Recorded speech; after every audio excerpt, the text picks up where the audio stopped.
హిందువుల అత్యంత పవిత్రమైన పుణ్యక్షేత్రం తిరుమల తిరుపతిపై పోలీసులు మరింత భద్రత పెంచారు. భక్తుల రక్షణ కోసం ప్రత్యేక వ్యవస్థకు శ్రీకారం చుట్టారు పోలీసులు. అనుకోని దాడి జరిగితే భద్రతా దళాలు ఎలా స్పందించాలనే అంశాలపై పకడ్బందీ నిఘా పెంచారు.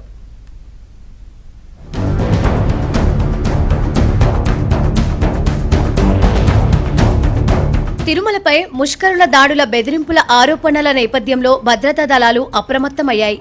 తిరుపతికి వచ్చే భక్తుల భద్రత కోసం పోలీసులు మరింత ఫోకస్ పెట్టారు. అనుమానాస్పద వ్యక్తులపై రియల్ టైం మానిటరింగ్ చేయనున్నారు. తిరుపతిలో పెరుగుతున్న హోమ్ స్టేలు, ప్రైవేటు బస్సు సేవల నేపథ్యంలో భక్తుల రక్షణ కోసం ప్రత్యేక వ్యవస్థకు పోలీసులు శ్రీకారం చుట్టారు.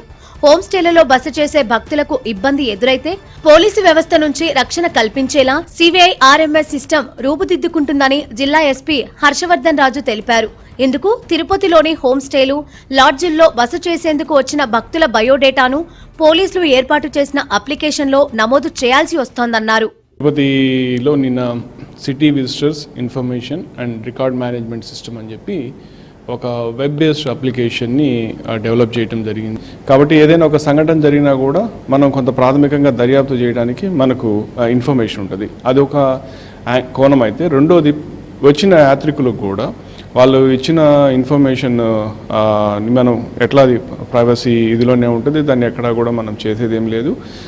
వాళ్ళకి కూడా రానున్న రోజుల్లో ఈ అప్లికేషన్ని కొంచెం ఇంకా ఈ వెబ్ బేస్ దాన్ని అప్లికేషన్ మోడ్లో తీసుకెళ్ళి మనం దాంట్లో ఇప్పుడు ఏదైతే ఈ ఆటోస్ మీద పిల్గ్రిమ్స్ సేఫ్టీ కోసం అని చెప్పి క్యూఆర్ కోడ్ పెట్టి దాంట్లో డైల్ యువర్ SHO, తర్వాత పోతే register your complaint and WhatsApp అని ఎటువంటి ఫీచర్స్ అయితే ఇచ్చామో రానున్న రోజుల్లో ఈ ఫీచర్స్ని కూడా దీంట్లో ఎనేబుల్ చేస్తాం. పోలీసుల సమన్వయంతో హోటళ్లు, లాడ్జిలు పని చేయనున్నాయి.